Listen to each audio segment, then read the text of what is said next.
Auto de Devassa, o Disque Disse assumido e com nomes. Debate sobre a atualidade vimaranense, moderado por Paulo Dumas, com a participação de Andreia Ferreira, Paulo César Gonçalves e Zé Teibão. Um programa promovido pela RUM e o Duas Caras, para ouvir quinzenalmente à segunda-feira, também disponível em podcast no Duas Caras e em rum.pt. A partir das 20 horas, Auto de Devassa, na RUM. Edição número 8 para o Auto de Devassa, sejam muito bem-vindos.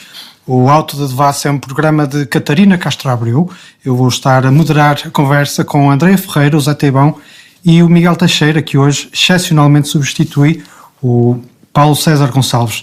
3 rubricas, 3 temas de conversa. Vamos começar, como sempre, por apontar a obra de Santos Cato da semana. Vamos falar um pouco de liberdade, a propósito da passagem de mais um 25 de Abril. No Pionono desta semana será nomeado o coletivo de juízes do Tribunal da Relação de Guimarães, já vamos explicar porquê. Por fim, a propósito do afastamento da candidatura vimaranense para a Capital Verde Europeia, esta semana Guimarães será capital esverdeada. Vou abrir a conversa à Andreia Ferreira, ao Zé Teibão e ao Miguel Teixeira, não para lhes perguntar onde estiveram no 25 de Abril, mas antes para os questionar sobre onde está hoje o 25 de Abril e a liberdade dos portugueses. Zé Teibão, olá.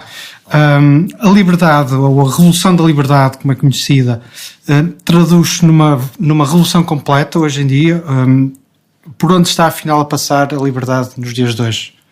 Olha, primeiro não estava à espera que fizesse essa pergunta, mas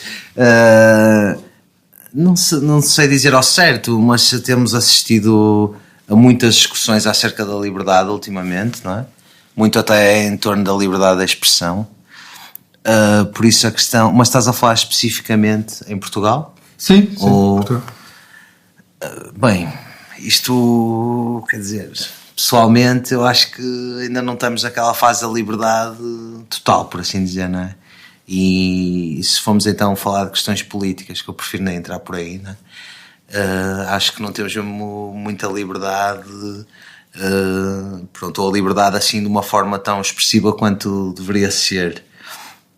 Na parte Estás a falar em termos de liberdade de expressão? Sim, não só. Sim, liberdade de expressão também, mas não só, tipo, quase mais uma parte democrática que nem sempre funciona. Há aspectos deveria ser. que não ficaram bem resolvidos. Sim, no certo? entanto, acho que há coisas boas, não é? Acho claro, que há coisas boas e temos que fazer um esforço para continuar por aí. Não estava à espera, apanhaste-me desprevenido. É assim, é assim. A verdade é que a realidade é que hoje, passados 44 anos, essa realidade é naturalmente diferente daquela que se viveu em 1974. Sim, claro. Há novas ameaças à liberdade individual, desde logo aquelas que decorrem da forma mais próxima como as tecnologias entram nas nossas vidas. Eu perguntava à Andreia Ferreira se há sensibilização suficiente para estes efeitos perniciosos, ou seja, como é que quais são os efeitos perniciosos que estas tecnologias nos trazem à vida? Eu respondo, boa tarde antes de mais, ou boa noite, irá para o ar à noite.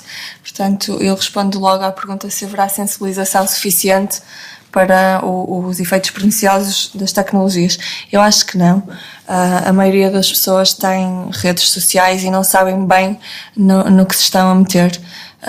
A mim chateia-me, por exemplo, quando entro no meu e-mail, e é a coisa mais simples, quando eu acedo ao Gmail, através de um computador diferente, a série de perguntas que me faz e que me obriga a validar a minha conta de e-mail com o meu número de telemóvel. Mas porquê é que eles querem saber o meu número de telemóvel? Isso deixa-me chateada. Alegadamente é por uma questão de segurança. É uma questão de segurança, enfim. Sim, mas que também pode ter um bocado, não é? Esse duplo sentido, é segurança, mas ao tem mesmo todo tempo... o duplo sentido. E saber onde é que tu estás também. Exatamente. Ou seja, alguém entrou no teu computador, na tua conta de e-mail, no computador, fora do habitual, mas qual é o problema?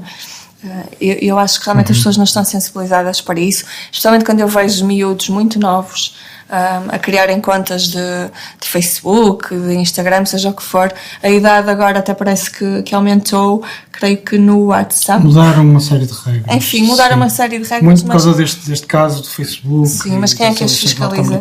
Eu posso ter 13 anos e dizer que tenho 16. Quem é que vai contrariar essa informação? Eu vou criar a conta à mesma. Portanto, eu acho que falta sensibilização, que é perigoso e também atenta um bocadinho à liberdade, porque no fundo eu acho que as pessoas sentem que têm toda a liberdade do mundo e não têm toda a informação do mundo, porque hoje em dia faz-se notícias através das redes sociais, faz-se política através das redes sociais, os próprios políticos, o que me chateia um bocadinho também, muitas vezes antes chateia-te muito a mim. Sim, também, porque tu sabes às vezes de informações importantes relativas ao teu município até, através das redes sociais.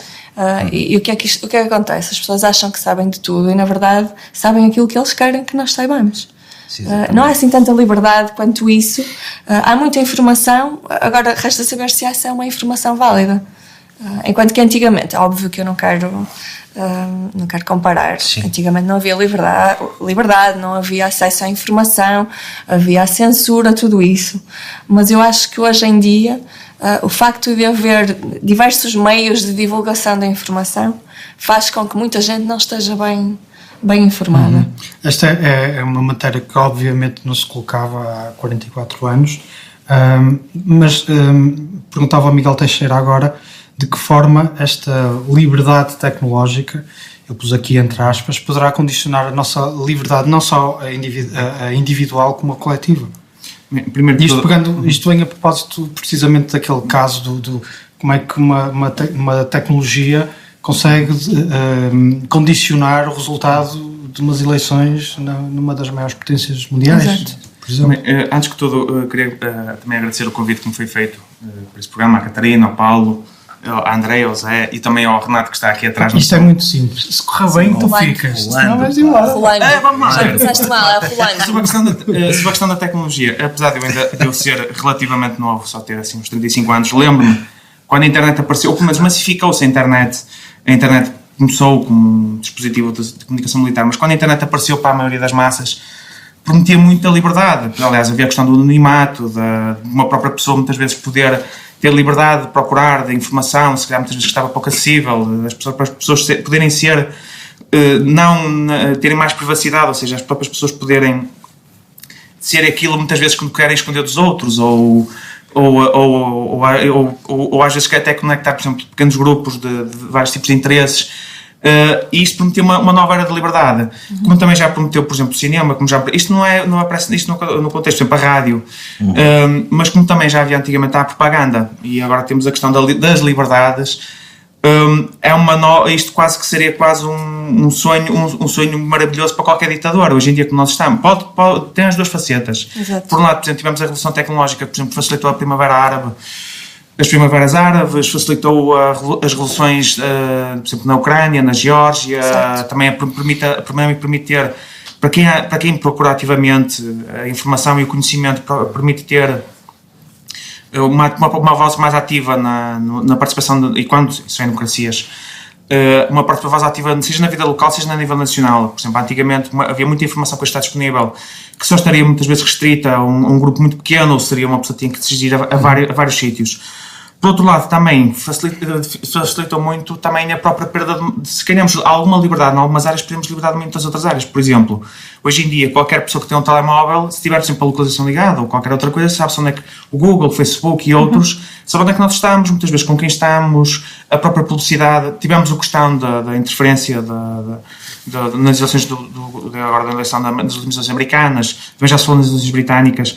Ou seja, também veio por outro lado, esta tecnologia é uma espada de dois gumes, ou seja, pode ser utilizada para coisas excelentes, para coisas ótimas, mas também se usado de má forma, é levado, por exemplo, a própria China agora tem um sistema que é o chamado crédito social, que supostamente é só, por exemplo, para crédito bancário, mas que vai passar a ser utilizado desde o simples ato de uma pessoa passar fora da passadeira, que é um ato que se calhar aqui na Europa não é, quer dizer, é uma contornação, mas não é uma coisa que seja grave. Na China, ou seja, É monitorizar ao pormenor. 24 horas. Para quem já leu o livro de 1984, é quase a verdade única, por exemplo, os factos alternativos. É curioso falar na China. As oligarquias criam as suas próprias redes sociais, que é uma coisa extraordinária. Não é? E vocês hão de reparar isto, uma parte gigante não, quer dizer, está relacionado. Hão de reparar que quando estão às vezes a ter uma conversa com alguém e falam de certo tema, se forem ao Google ou os próprios anúncios do Facebook são referentes a isso, que é um bocado estranho até, não é? Mas hão de reparar, ainda no outro dia nos aconteceu. Estou aqui a falar para o Miguel. Comigo acontece uma coisa muito mais incrível, que é, por exemplo, estamos aqui os 4 a conversar. Aquilo que aparece no meu feed de notícias logo à noite são coisas relacionadas com vocês os 4. Até no outro dia estava a falar Andreia não, porque ela não tem Facebook. Possivelmente por causa da questão da localização. Exatamente. E estes estiveram juntos, vamos a que e outra coisa perniciosa também, precisamente nas redes sociais, nas novas formas de acesso à informação, que é, por exemplo, isto viu-se nas eleições americanas, o extremar, quer para a extrema-direita, quer para a extrema-esquerda nos Estados Unidos, e também se está a passar na Europa. As próprias pessoas, se antigamente ainda tinham um bocado de cuidado de ler artigos, de ler opiniões de outros, hoje em dia os feeds é de tal forma personalizado que é quase cria uma bolha. Sim. Aliás, eu lembro uma vez num programa com o Daily Show, sim, em que entra com o novo, agora não me lembro o nome, e havia uma apresentadora de televisão que estava no canal de televisão online, e ele próprio dizem que fala que pela primeira vez quer revelar aos republicanos, ao Tea Party, aos evangélicos, e que pela primeira vez, ela é relativamente nova, aproveita todas as novas tecnologias, e uma coisa que eu achei curiosa foi o facto de que pela primeira vez 2 bolhas diferentes encontraram-se, que fosse ali um bocado de momento. Porque as pessoas hoje em dia não têm contraditório, aquela questão de uma pessoa, muitas vezes uma pessoa se calhar nem lê uma notícia, porque se calhar uma opinião, porque contradiz o que uma pessoa pensa. Sim, isto está tudo nas redes sociais. Eu, por acaso, se estamos a falar do 25 de Abril, eu estive a ler os discursos do dia comemorativo, não é? Portanto, creio que foi aqui na nossa Assembleia. Pronto. Em particular, o discurso do Alexandre Barros Cunha, pronto, eu não concordo com quase nada do que ele diz, mas há uma parte em que ele fala no conforto da crítica no sofá. Isto acontece muito hoje em dia nas redes sociais. As pessoas aproveitam as redes sociais para manifestarem todas as suas opiniões, sobre tudo e mais alguma coisa, e na hora de decidir, ou seja, na hora de votar, não aparecem. Porque parece que a rede social já define tudo, ou seja, criticam, falam, mas depois na hora de decidir a sério não decidem. Isso é um problema, porque é fácil e acessível, não é? Exatamente. Sim. Tu dás a tua opinião, mas onde é que tu tens de dar a tua opinião? É nas urnas, e essa foi uma luta muito grande, não é? Que o 25 de Abril nos trouxe. E portanto seria interessante que tem sido cada vez menos valorizado. Sim. Mas para mim a democracia ou a participação na vida democrática não passa só pela isso é o mínimo. Não passa. Votar. Mas o que acontece muitas vezes é que há manifestações sobre assuntos muito importantes, mas a pessoa já se manifestou no Facebook e portanto não vai à manifestação. Põe um gosto e depois não aparece lá. Ou seja, é a mesma coisa. Estamos perante um problema social grave. Estamos. É verdade. Sim. O 25 de Abril e o 1º de Maio, dia do Trabalhador, além da proximidade do calendário, tem também uma proximidade que pode ser ideológica. Consoante a maré do índice de desemprego, o trabalho tanto é tido como uma oportunidade, como a seguir é lembrado como sendo um direito. Lembrando alguns indicadores. Em 2018, o salário mínimo em Portugal é de 676,67 €, isto contabilizando os subsídios de férias e de Natal, e eu lançava esta questão à mesa, por que perspectiva devemos olhar para este indicador do salário mínimo?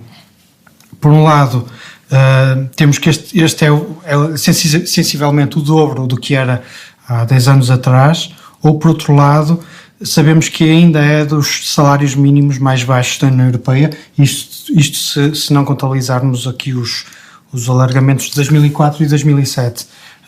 Quem é que quer responder a isto? Andreia está a pôr o dedo no ar. Sim, posso ser eu. Eu acho que devemos ver isto pelo lado de ser ainda dos mais baixos salários. Portanto, nós entramos no euro há algum tempo e com a entrada no euro a vida das pessoas ficou mais complicada. Portanto, 676, isto a cada mês dá uma média de 580, depois obviamente que associamos o subsídio de férias e de Natal. O que eu queria aqui ressalvar, eu estive a ouvir os discursos do 25 de Abril aqui em Guimarães, estive a ler, aliás, porque não pude ir à sessão, estive a trabalhar, e eu destaco em particular, relativamente a esta questão, já vamos ao Alexandre Barros Cunha, que eu já referi há bocadinho. Portanto, eu queria só dizer que o José João Torrinha fala aqui numa questão muito importante.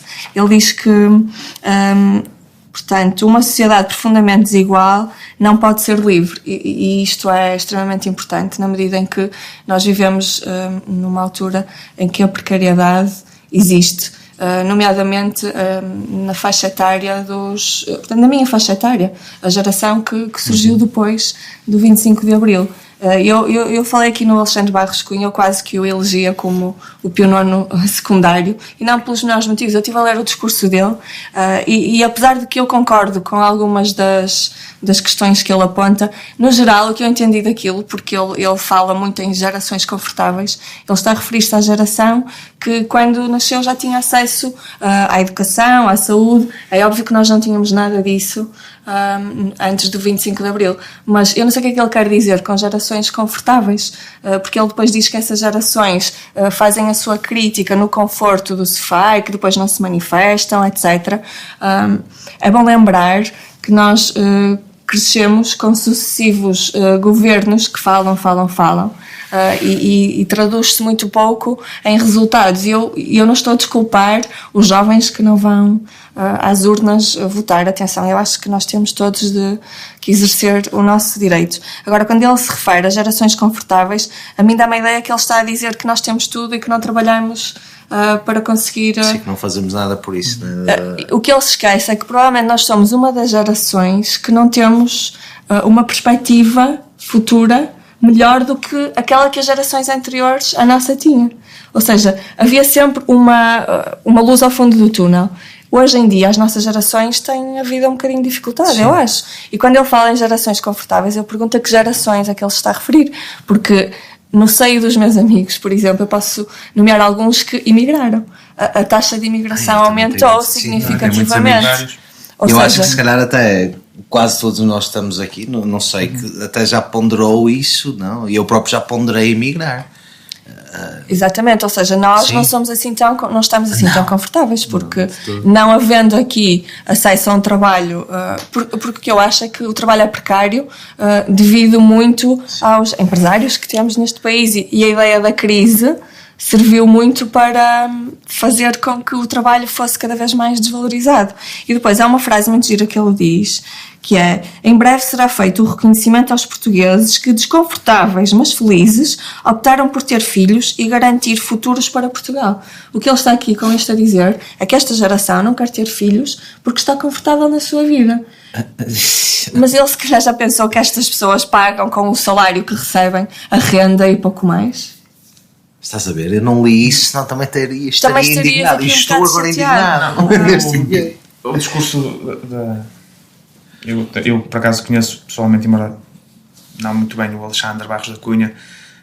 Ele tem uma perspectiva muito daquele discurso entre o trabalho e o capital, e tem sempre uma perspectiva muito da questão do trabalho, mas das próprias pessoas se valorizarem pelo trabalho, de trabalharem, ou seja, muitas vezes não estarem, isto usando, penso eu, se não tiver a topar o pensamento dele, das pessoas para pessoas se terem capacidade de, quando tendo uma dificuldade, de se conseguirem elevar por si mesmos. Um bocado é uma ideologia talvez um bocado americana.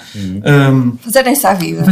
Sim. Mas isso não é o que nós fazemos? Foi o que nós fazemos. Não só das gerações mais velhas, quando antes do 25 de Abril, noutro contexto completamente diferente, mas agora com esta crise, até muitos desta nossa geração, mesmo até filhos de pessoas de classe média alta e inclusive até algumas alta, porque muitas vezes, ou porque não têm perspectivas aqui de futuro, ou porque até muitas vezes até podem receber um salário que para Portugal até é um bocado razoável, mas se não têm perspectivas de futuro, não têm perspectivas de construir algo por si próprio, ou seja, se ele utilizasse essa expressão como gerações confortáveis de estarem no sofá, eu não vejo como isso. Seja quem está aqui em Portugal, porque luta por si, porque procura emprego, procura também valorizar-se, procura também... Aliás, nós tivemos aquele discurso dos empreendedores, do empreendedorismo, muita gente nova fez negócios próprios, uns falharam, outros correram bem. Sim, mas atenção que eles também têm às vezes esses discursos do empreendedorismo e depois ao mesmo tempo não criam condições para o empreendedorismo. Sim, também começa a também há esses fatores. Sabemos muitas vezes, por exemplo, a questão do salário mínimo. Não sei como é que está atualmente, mas em 2010 o salário mínimo nacional, que era na altura 500 e qualquer coisa euros, se fôssemos comparativamente a ver o custo de vida, estava inferior ao primeiro salário mínimo em Portugal, foi em 75 ou 76, que era 75, que era 3.300. Ou seja, estava ligeiramente abaixo, apesar da produtividade, que ainda continua a ser muito baixa a nível da média europeia, ter aumentado muito. E agora, também podemos discutir aqui porque é que também os salários são pagos, são baixos. Será por culpa dos trabalhadores que não trabalham, ou também será em parte também por culpa do empresariado, ou porque muitas vezes explora, na verdadeira ação da palavra, seja mão de obra ilegal, que por exemplo, não passam fatura, não pagam IVA, não pagam os impostos, não pagam a segurança social, ou porque também muitas vezes os próprios empresários até podem ganhar algum bom dinheiro, mas depois não querem fazer distribuir. E muitas vezes até há formas legais de distribuir os lucros pelos trabalhadores, porque é aquela perspectiva ainda um bocado aqui no Val do Ave, naquela perspectiva do velho empresário que explora mão de obra, produtos muitas vezes com pouco valor acrescentado, que também muitas vezes é um problema. Os próprios empresários muitas vezes também têm problemas nesse fator. Não criam produtos, por exemplo, na área têxtil, que agora acho que já está a mudar um bocado, felizmente. Criavam, por exemplo, uma toalha que ganhavam muito pouco, mas faziam em quantidade. E por isso muitas vezes tinham 2.000, 3.000, 500 trabalhadores. Ou seja, também os próprios empresários muitas vezes não mudaram as mentalidades. Exatamente. E por isso é que temos jovens licenciados e até com formação superior a essa a ganharem o salário mínimo. Sim. Pouco mais do que isso. Ou, por exemplo, como eu vi o caso uma vez de uma exploração, isto publicado no Instituto de Emprego, no Instituto de Emprego e Formação Profissional, trabalho 45 ou 46 horas, inclusive ao sábado, para uma parede de arquitetura a pagar, na altura, mais 10 euros que o salário mínimo nacional, pedindo mestrado. Exato. Isto na altura do auge da crise. Entre vários outros, uma coisa que era parecia relativamente legal, mas na altura muita gente se aproveitou, baixar os salários, despedir gente, infelizmente todos nós conhecemos casos concretos. Isso é o típico, se calhar pedir uma pessoa mais nova com menos de 30 anos, mas com 40 anos de experiência. Sim. Não é? Sim, que acontece e com 20 ou 30 mestrados em cima, que é para ser altamente qualificado. Isto tudo para dizer que a questão do 25 de abril e do 1 de maio está realmente muito próxima. Sim. Ideologicamente há muito a discutir. E a questão do salário mínimo, acho que, enfim... Eu acho que o salário mínimo é demasiado baixo para o custo de vida que temos em Portugal. Completamente. Sim. Completamente.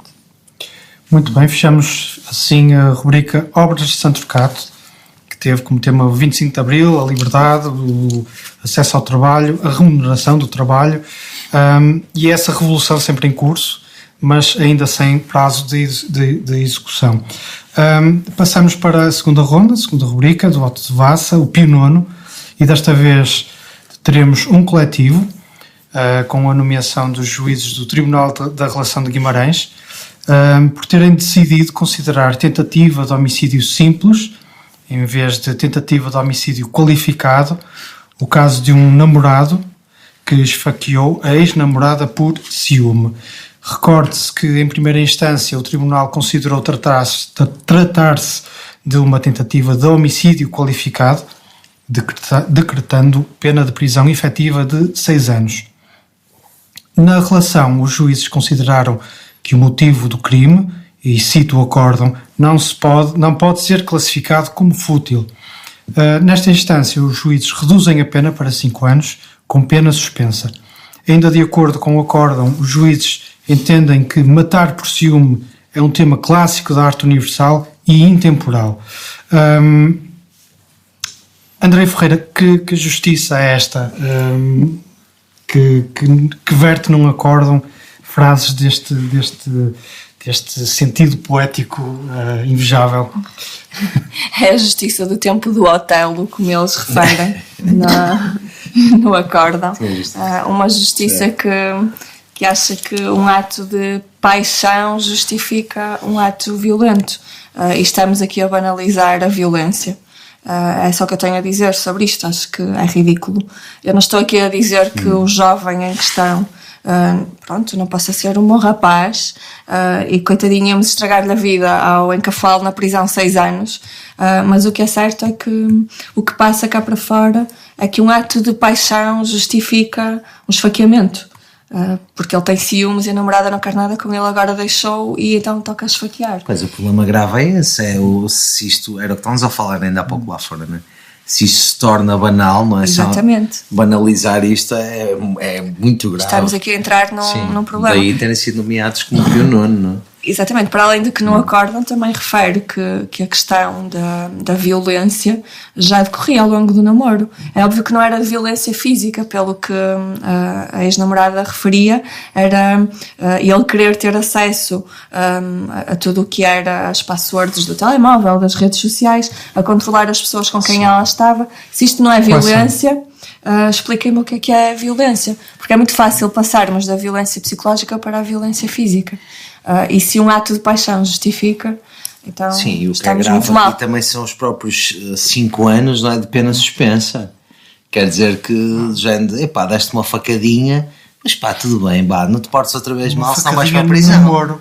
Era o mesmo que agora, está aqui o Miguel em vez de Paulo César, mas o que é isto?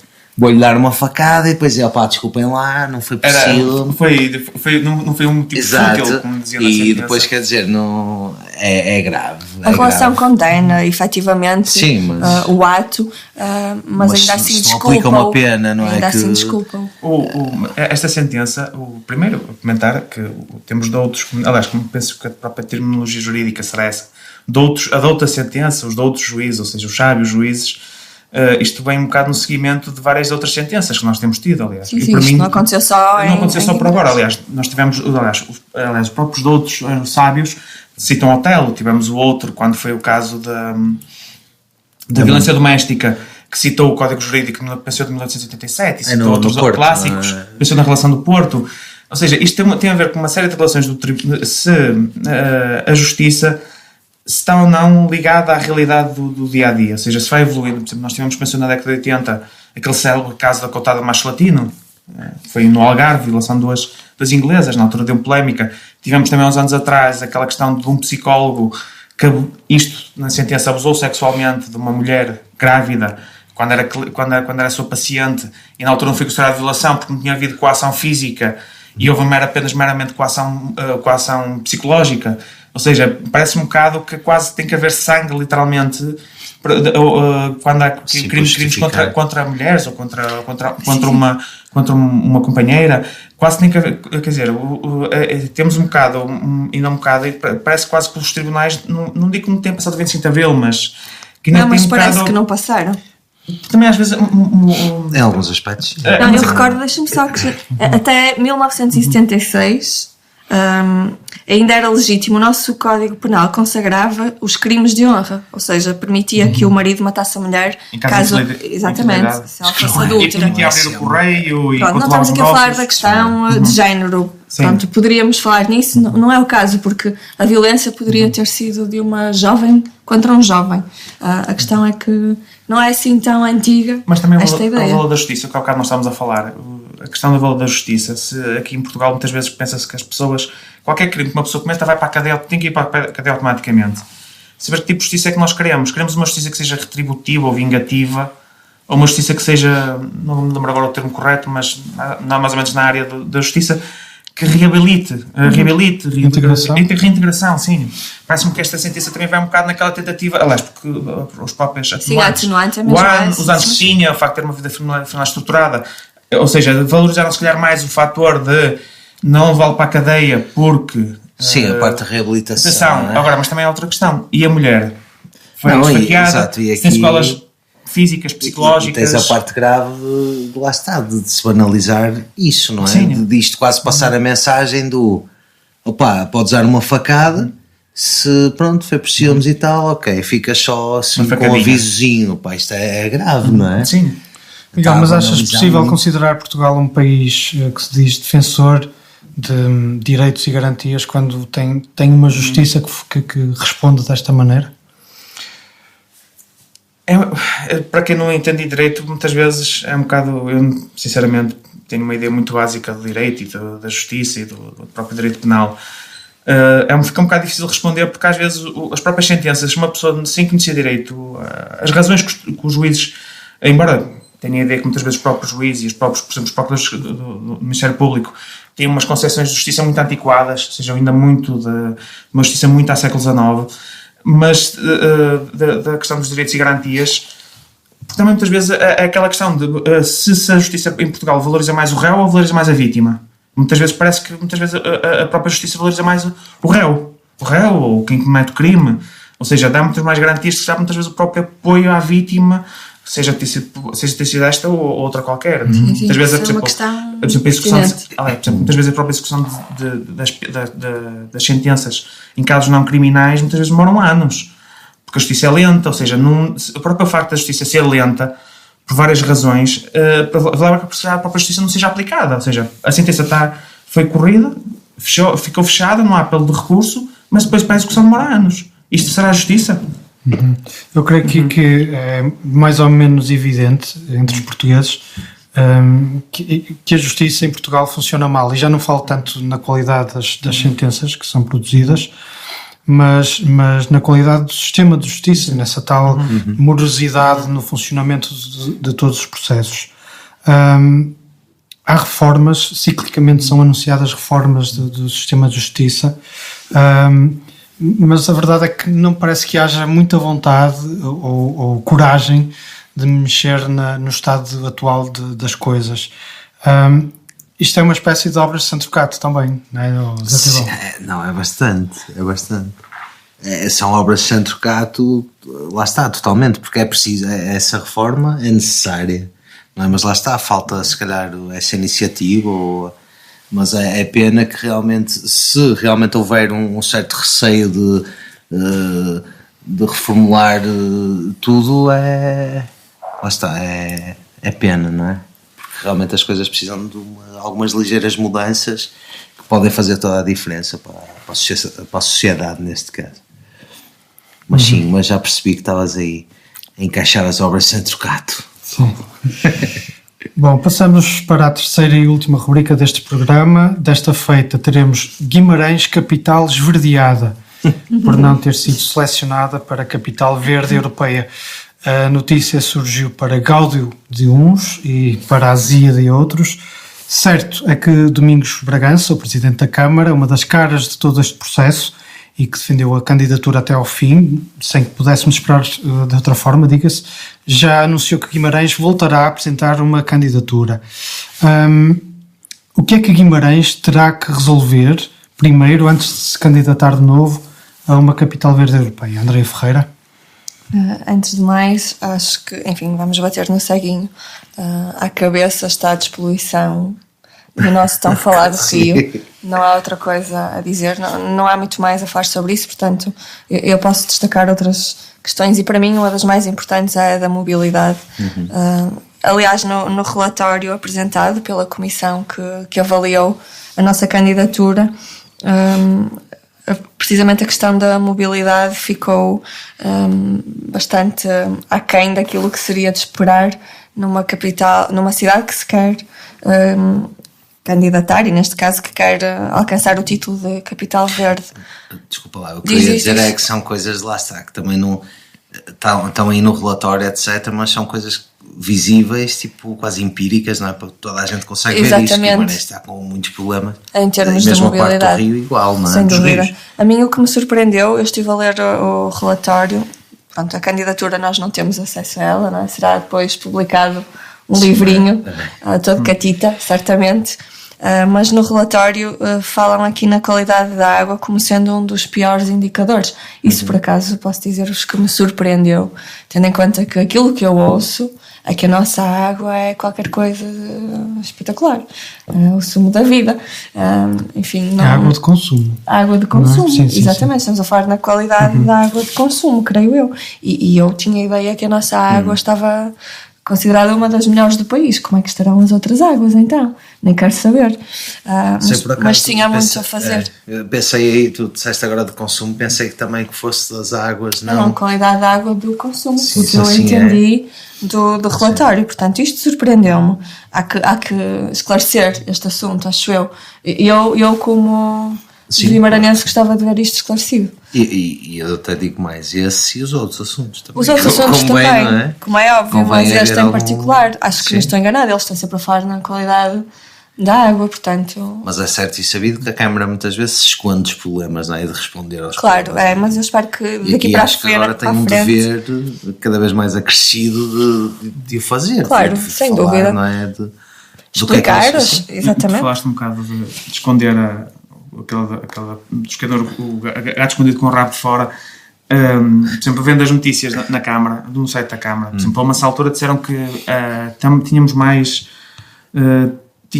com estes ecocidadãos, Guimarães já atingiu mais do que o título de Capital Verde Europeia.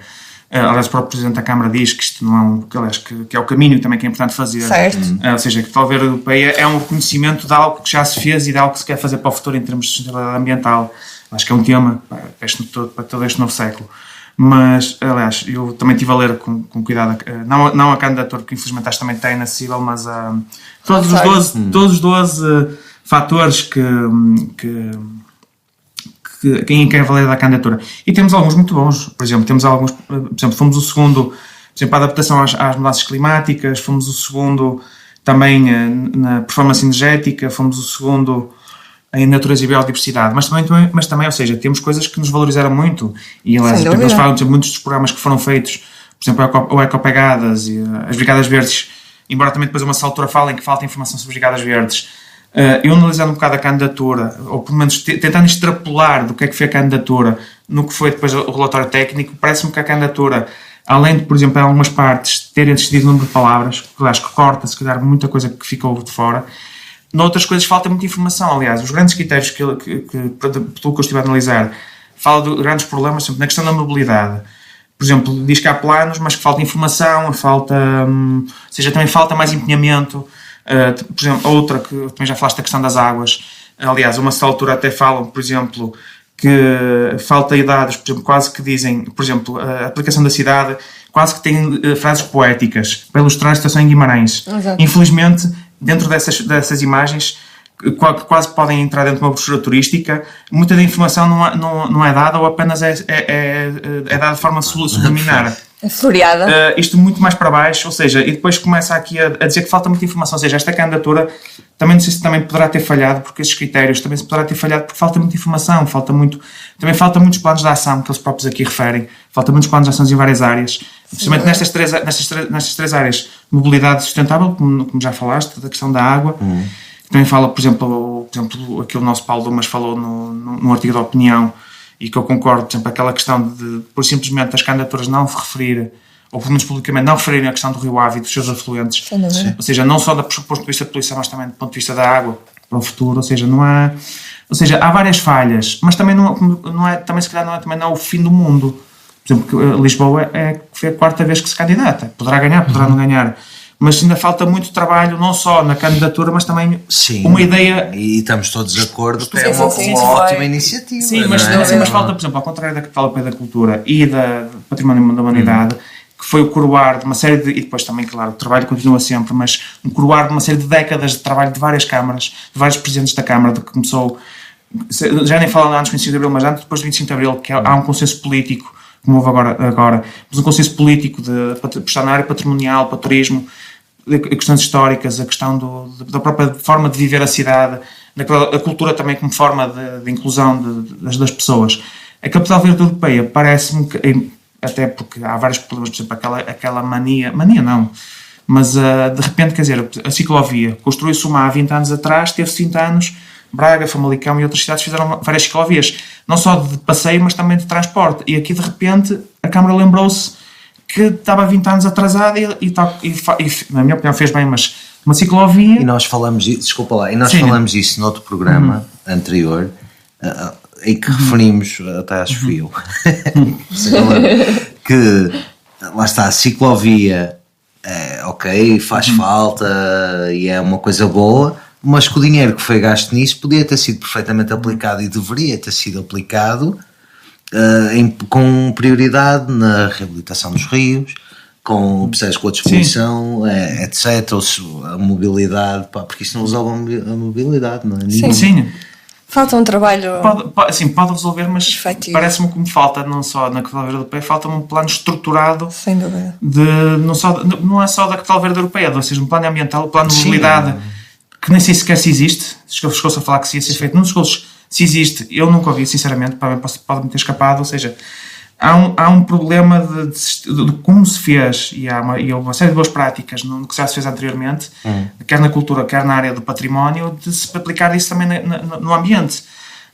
Às vezes parece mais um bocado a tentativa de ter um título de capital por ter. Já falamos sobre isso. No meu entender, acho que foi tudo muito apresentado de uma forma avulsa, não pertencendo a um plano concertado, não é? Com um determinado objetivo. E não se trabalhou muito bem essa questão, desde logo porque falta informação, não é? Eu acho que quem queria perceber um bocadinho mais o que é que se estava a fazer não tinha onde procurar informação. Não é? E essa questão que tu falas, e nós já brincámos um bocado com isso, parecia quase uma checklist, não é? Ciclovias, Exato. Pronto, não havia uma ligação com uma coisa integrada. Olha, plantaram 4 árvores perto da minha casa. Fiquei contente por isso, mas podia ser mais também. Mas por outro lado, um dos aspectos positivos que se calhar importará ressalvar, o Miguel já foi falando de alguns, é o facto deste assunto, espero eu, definitivamente ter saltado para a agenda, e toda a gente parece que está a falar disto, não é? Como sendo de algo importante. Zé Tripão, qual será o teu entendimento relativamente à forma como se trabalhou o envolvimento com as pessoas? Se calhar falava um bocadinho deste processo da criação das Brigadas Verdes. Como é que tu viste, como é que tu analisas este processo? Olha, eu digo-te, e nós também lá está, e é uma coisa que temos vindo a falar também. Eu desconhecia essa questão das Brigadas Verdes, por exemplo. O que já por si, acho eu, moro cá, não é? Já por si acho que é um mau presságio, por assim, presságio é mau, mas pronto. Quer dizer que falha a comunicação, não é? Mais uma vez. E eu acho que falha também envolver lá está, a comunidade um pouco nisso, porque dá a ideia que eles quiseram, como estavas a dizer ainda agora, ou quiseram guardar ali a Capital Verde para eles e não vamos explicar direitinho o que é que isto é, quando na verdade é muito melhor teres os cidadãos de Guimarães dentro do assunto, informados, a quererem participar também e a serem convidados a participar, lá está, mas tem de haver essa comunicação, tem de haver informação.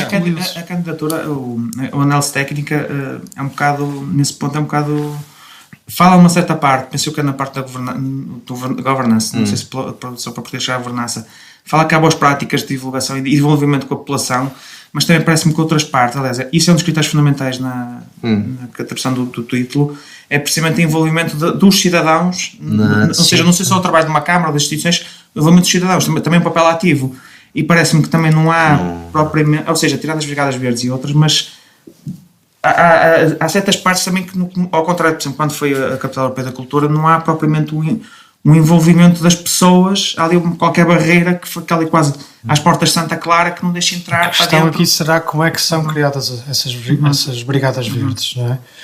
Eu achei curioso aquilo que tu falaste, Zé. Aqui há uns dias eu estava a tentar procurar fazer um trabalho como jornalista sobre o trabalho das Brigadas Verdes, precisamente. E eu não consegui encontrar informação sobre, por exemplo, quantas Brigadas Verdes já existiam na altura em que estava a fazer esse trabalho e o que é que cada uma delas estava a fazer. Ou seja, não existe uma página na internet que seja que agregue todos os planos de ação das Brigadas Verdes. Por isso isto eu creio que foi frisado, o Miguel acabou de falar nisso. Acho que falhou um bocadinho a falar na forma como é que estas brigadas foram criadas, como é que se chegou às pessoas e como é que as pessoas se envolvem. Até eles. Pronto, falando um bocado, passando um bocado mais à frente e entrando num domínio mais lúdico, no decorrer deste processo todo, desta discussão toda deste último mês, mais, houve espaço para um fait divers, também como é hábito nestas questões que tem tanto de apaixonante como de fraturante. Essa discussão procurava uma verdade absoluta quase sobre se Guimarães foi ou não finalista da shortlist, das candidaturas. Eu recordo que houve 17 candidaturas no total, sendo que dessas 13 foram consideradas elegíveis, e mais recentemente destas 13 saíram então Ghent, na Bélgica, Lahti, na Finlândia, e Lisboa. Houve longas discussões nas redes sociais sobre se Guimarães chegou ou não a ser finalista. Eu gostava de saber o que é que a Andreia pensa sobre isto, uma pessoa que não redes sociais. Que não usa redes sociais. Para ti, achas que Guimarães foi finalista ou não foi finalista? Mas essa discussão chegou também, porque ela passou para a comunicação social. Pronto, a nossa oposição fez questão... Está lá a pegar contigo. A nossa oposição está sempre atenta e fez questão de apontar a essa falha, que Guimarães afinal não foi finalista. Sim, é um fait divers, na verdade, isso é irrelevante. É claro, pensando bem, não será assim tão irrelevante. No fundo, é tirar areia para os olhos das pessoas também e dizer: somos finalistas, fizemos tudo de bom e chegamos à final. Nada disso. Guimarães não chegou à final, está bem longe de chegar à final. Aliás, o relatório indica isso mesmo. Mas sim, é um pequeno fait divers. É claro que seria ideal que não usassem... E as finalistas seriam estas 3? Exatamente, as finalistas são... A última seleção? Exatamente, esses são os finalistas. Sim, seria ideal que usassem os termos corretos, mas isso não é o mais importante. Muito bem. Não sei se têm notas finais desta vez para trazer aqui à mesa. Não,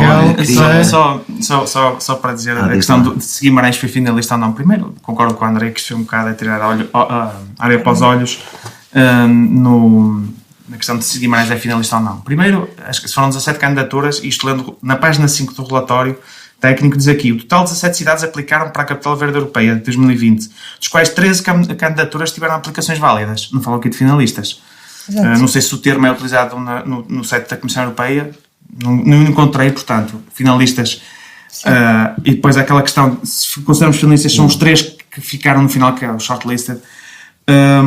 Ou seja, às vezes também as palavras podem ser uma questão de... Acho que o termo em inglês que eles usaram foi applicant cities. Applicant cities, sim, cidades candidatas. Exatamente. Não são propriamente finalistas. Shortlisted, se calhar, seria trazer melhor... Para justificar. É um caso daquele filme do Lost in Translation. Perde-se sentido, mas... Sim. Ou seja, também desta nota final, aliás, as regras, por exemplo, a candidatura para ser inválida são por exemplo, uma das línguas oficiais da União Europeia. Ou seja, até podia ser uma candidatura bem preparada, mas se fosse preparada em chinês, era considerada inválida. Isto é um bocado exagerando, mas, ou seja, não fomos finalistas, talvez fomos por mérito, mas se tentar não extrapolar, impolar o papel que tivemos, que foi uma boa candidatura, parece-me, claro, com os seus problemas que tivemos, já estivemos aqui a discutir, mas que também não exageremos, ou seja, não emendaremos em Arco, como muitas vezes faz aqui em Guimarães, emendaremos em Arco, que somos a melhor cidade do mundo, que temos o melhor restaurante, que temos o melhor castelo. Sim. Ou seja, também às vezes temos de ter um bocado mais terra a terra. Sim. Sabemos quais são as nossas coisas positivas e as nossas coisas negativas, e trabalhar para melhorar as negativas. Exatamente. É isso, mas já sabes que aqui, lá está.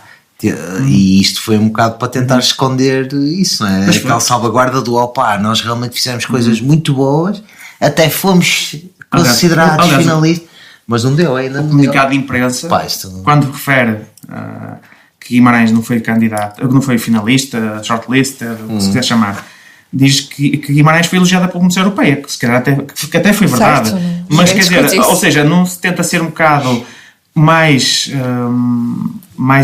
objetivo, tenta só puxar, como se chama puxar a brasa à sardinha. A mim preocupa-me agora o pós, lá está. É saber se eles realmente vão agir sobre aquilo que eles... Penso que sim. Não... A ver, vamos, não é? E se todos... Estamos cá nós para uma prova de fé. E se todos os partidos que, aliás, subscreveram esta candidatura vão eles próprios também agora estar mais atentos a uma eventual candidatura que venha a acontecer. André, mas tu não achas que foi um acordo de conveniência? Poderá ter sido antes das eleições? Sim, e tal, claro. A verdade é que eles não concordam com algumas das coisas. Parece que agora que Guimarães não chegou a finalista é que começam a dizer que não concordam, mas até aqui concordaram. E portanto pelo menos calaram-se. Sim, comeram e calaram, não é uma expressão que se usa muito.